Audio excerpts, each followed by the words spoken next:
Oh, what's up, ladies and gentlemen? Welcome back to the Ryan Sullivan Show, episode 45. So glad to have you with us here on a sun is setting Friday early evening in beautiful Montreal, Canada, Quebec. That's right, folks. Hopefully the sound is good. Hopefully the light's good. Window busting. You might hear some traffic in the back. You know what I'm saying? Let me get a little Gorgette de la Boisson.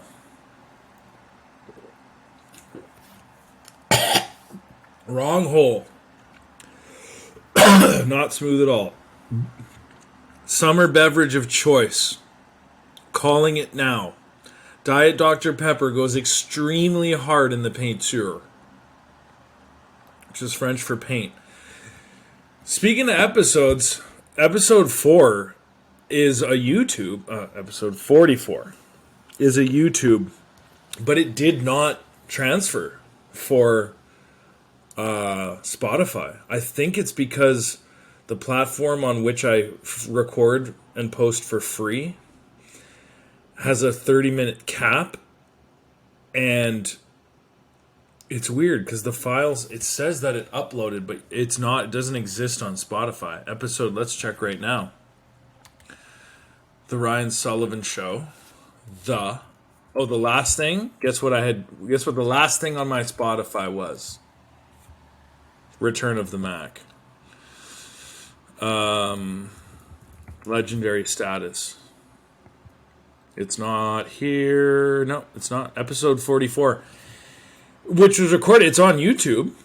It's on YouTube, but it's not on excuse me, Mom, your Spotify. So that's my summer beverage of choice right there. Dr. Pepper Diet, 0 cal. And I had been on the Diet Cokes for a while, and I still got them. Still got a 12er of DC. Gotta have it. But this is like little cherry, little cerise. You know what I'm saying? So, yeah, I'm just excited. It was a trying week. It's been a trying couple of weeks, bro. Painted the apartment, which is nice. I've been wanting to do that for a couple of years. And we got it done, man. We got it done. And I'm thrilled about that. It was... The thing about painting is the actual rolling of paint is amazing. It's super satisfying. I do that all day. And the sticky schlarchy that you hear when making fresh lines, carving fresh lines. And there's like you feel like a bit of a vandal. Like it hits a lot of bases, you know what I'm saying? Checks a lot of boxes, painting. But it's the everything else, the moving shit, the taping of shit, that is just like, oof. The ceilings. But like, just give me a pole roller and a wall. Oh, I'm good all day, you know? But yeah, it's been a heavy couple of weeks at the old bureau. And, one foot in front of the other. One foot in front of the other is all you can do sometimes. And you got to make yourself grateful. And I've talked about that in other podcasts. You got to make yourself grateful. And you got to remind yourself, am I helping or am I hurting? Am I being part of the problem or am I being part of the solution? It's always easy to complain. I'm public complainer number 1. Guilty as charged, Your Honor. It's easy to complain. It's hard to take action. It's hard to step up. It's hard to take the high road. But sometimes, and more, now that I'm not destroying my mind, body, and soul anymore with substances, I can take a second and, like, I can decide, like, hey, do you want to enrich the situation here, or do you want to take away from it? And there's all the loaded preconceived, well, but I fucking this, and you, wait. The other time that happened, and blah, blah, blah. Yeah. I know. There's all the just self-righteous anger. Ooh, that's a cozy one, boy. When you have absolute justification to be cranky poopy, and you take the high road anyway. That's called integrity. And it's the quality that I admire most. If you're asking me what's the quality that you admire most, I would say integrity, because it's the hardest one. It's called doing the right thing when nobody's looking. That's another good way to see it. My father has all of the integrity in the world. Sometimes I'm like, are you a robot? He's not, but it's just like, mans will do the right thing time and time again because it's the right thing to do. But by nature, I'm naughty. I'm naughty by nature. And taking the high road is tough, especially when you don't have to. You have every reason to not. And when you do anyway, and you come up, and you come up a little higher, and you do what you were born to do, and not what you want to do. Ladies and gentlemen, welcome to the Buyers Club. That's what being a good person is. It's not about getting handed situations and taking the gimme, which a lot of times I do, It's not about perfection. No one here is Mother Teresa, dude. Being a saint is boring. Being a saint means you have nothing to offer, because nobody relates to not struggling. That's why when you see these lives on Instagram, and you're just like, what about bills, though? You see these people, like, gallivanting through life. But also, it's social media. And, of course, you don't see the behind the curtain. But,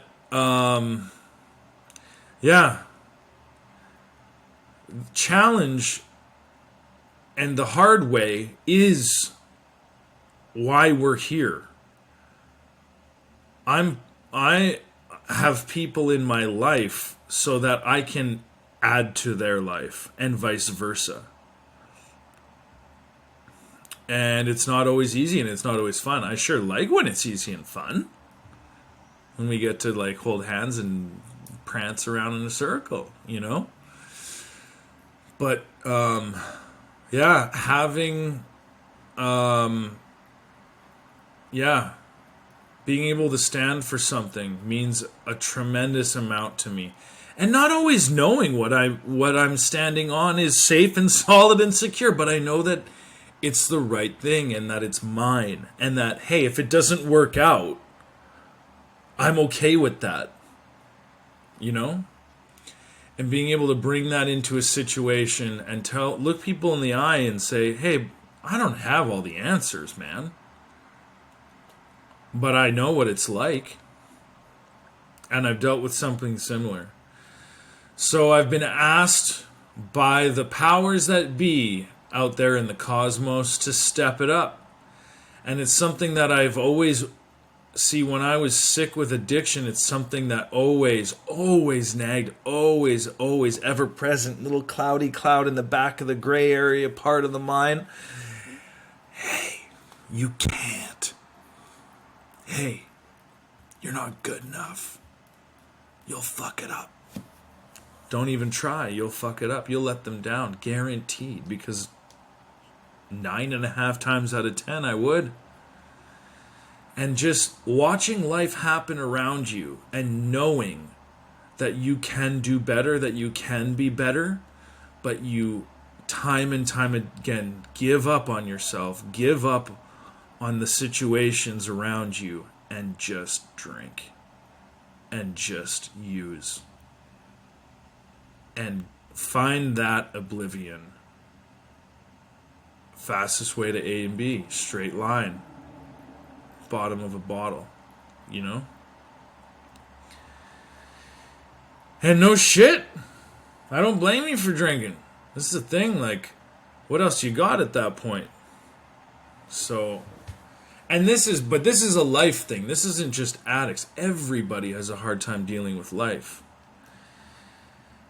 But I spent so many years crippled by my addictions. It's like being, I don't know, it's like being tied to a pole while all your friends play soccer. And you're just like, I want to play.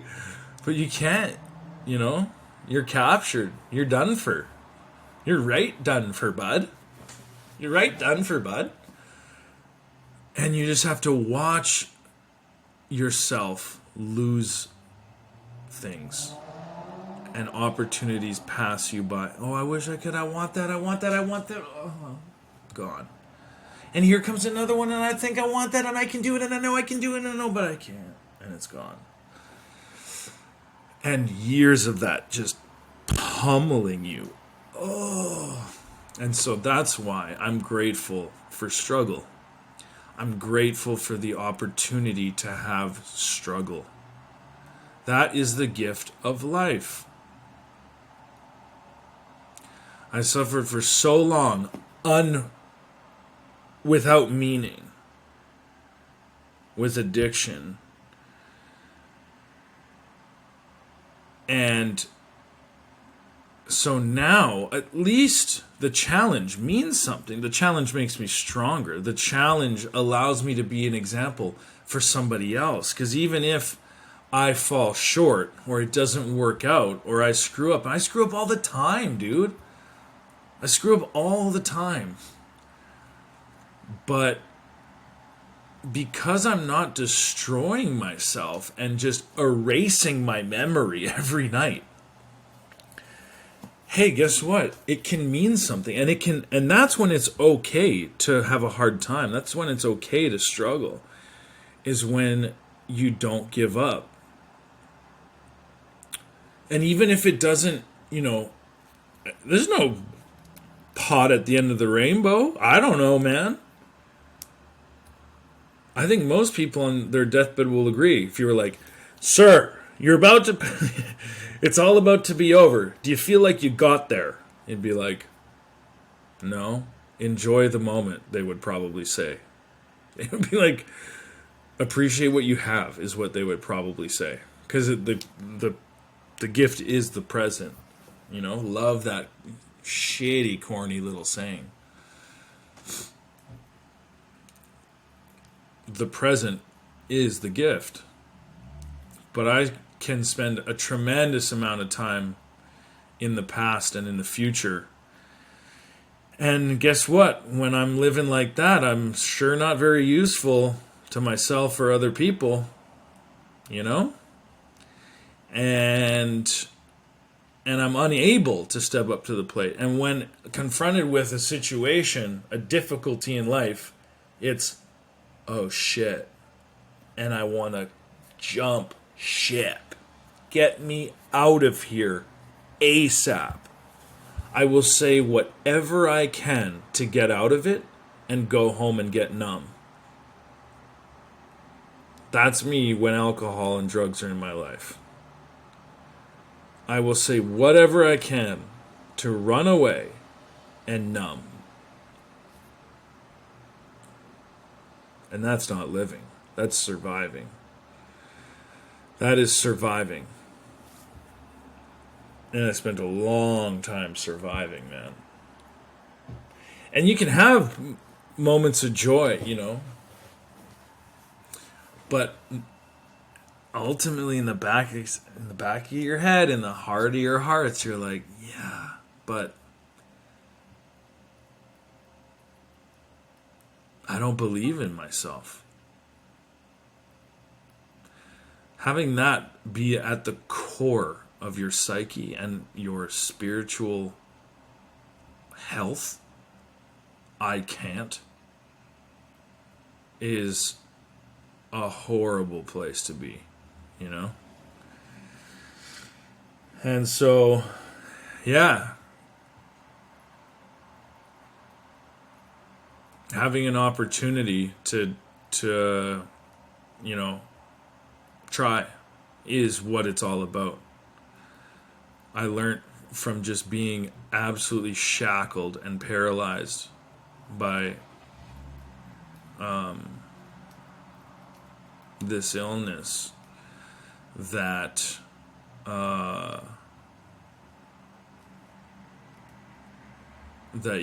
the gift is the struggle, is the moment, whatever that may be.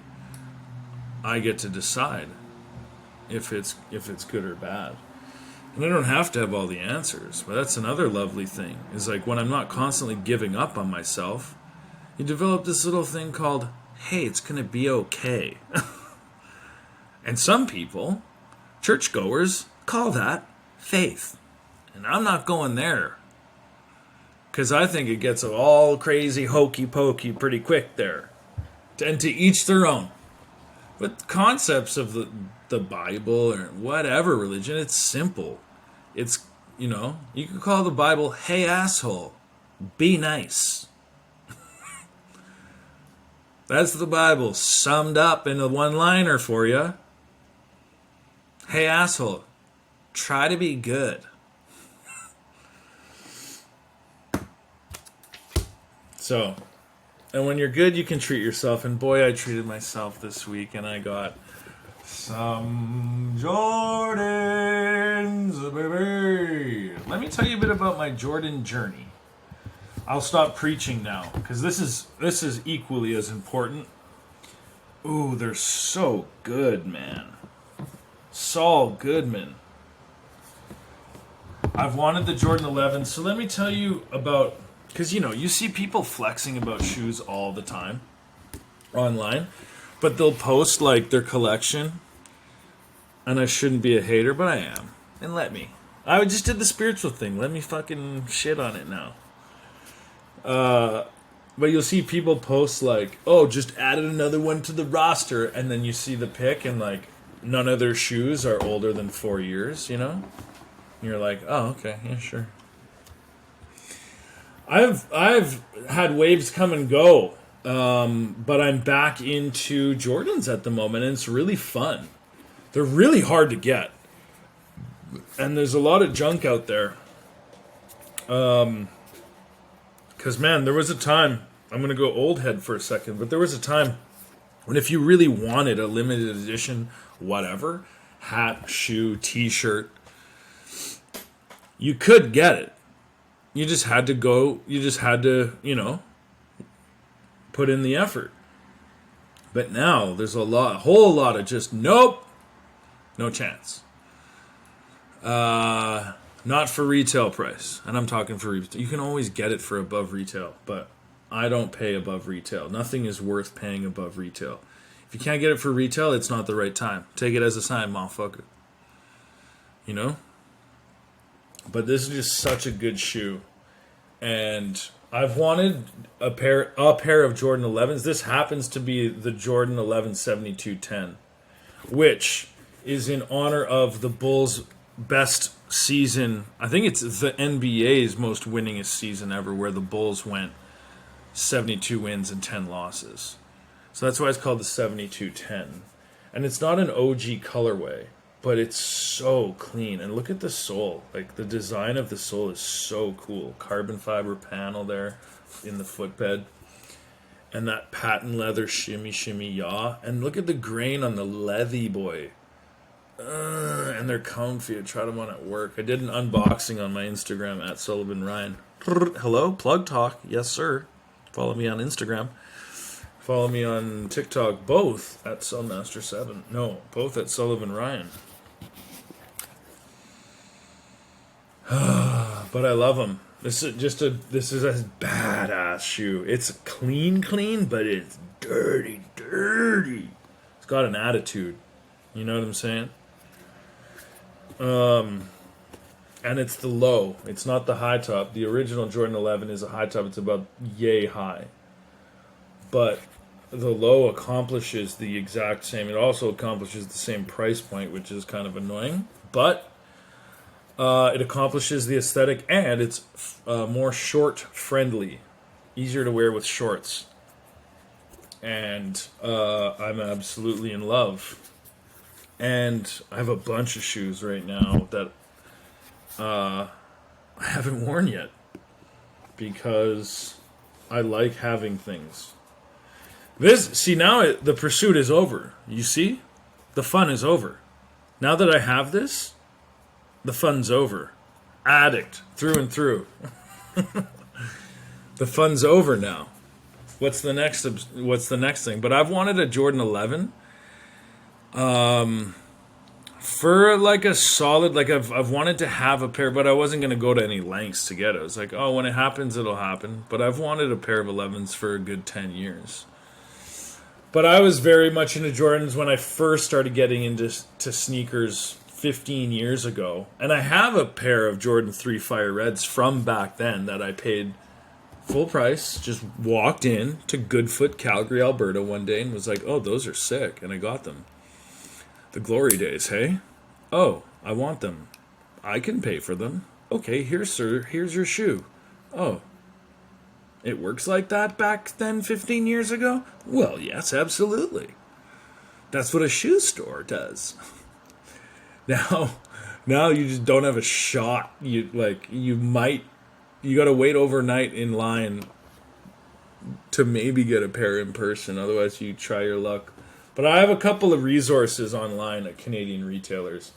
And I just hold that belief that, like, if I can't get it on drop day, drop time, it's not meant to be. They'll come back around. But these are just delicioso, dude.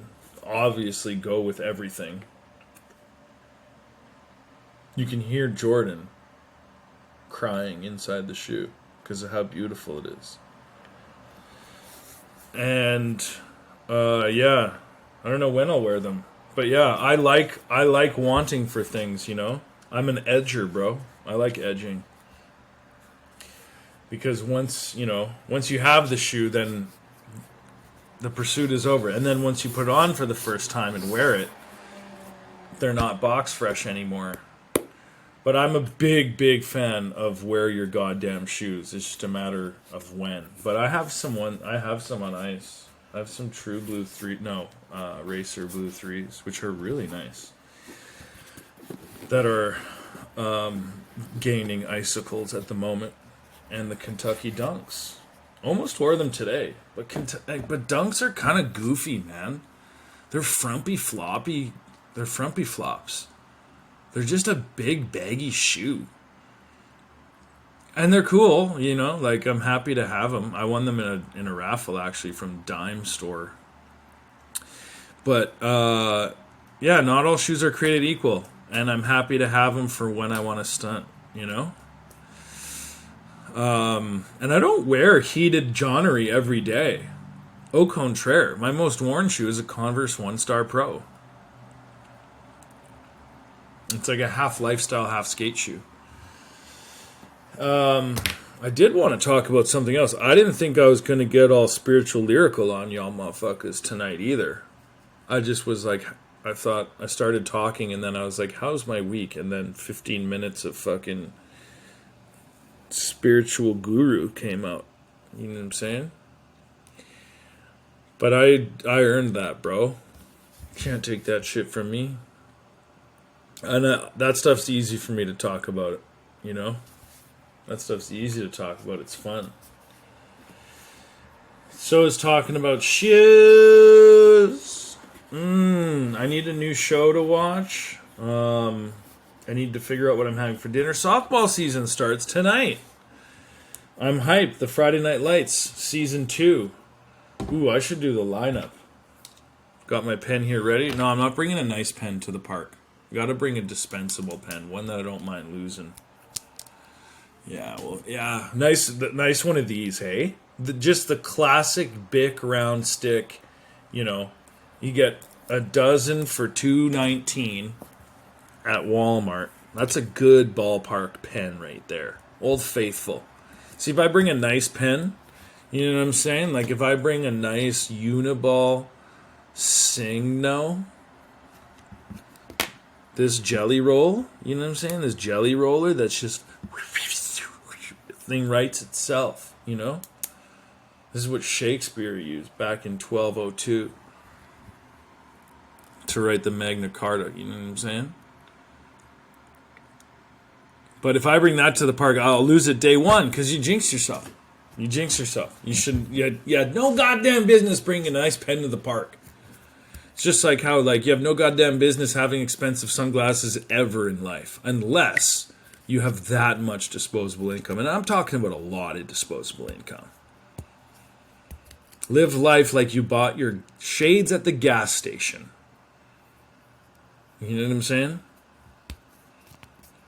It would be nice to have designer shades. We'll get there. But yeah, I'll just stop talking and bring it back to hey, just a reminder to show yourself some love.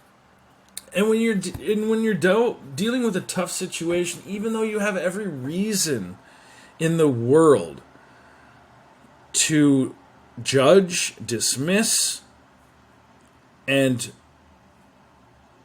walk away, remember that what if you could have helped? You know? It's not about looking somebody in the eye and being like, hey, I'm here to help. You know? But yeah, it's not my job to figure out what I'm doing here on this planet. It's just my job to contribute.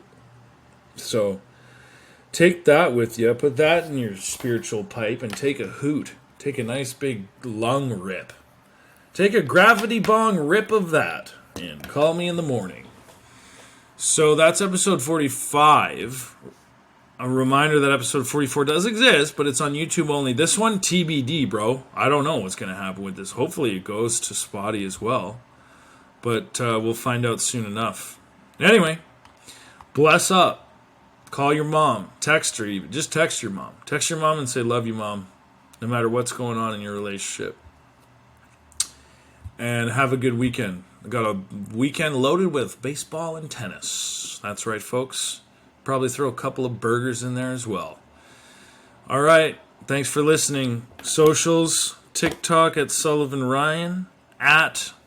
Also on TikTok, Mr. Commentary. IG at Sullivan Ryan.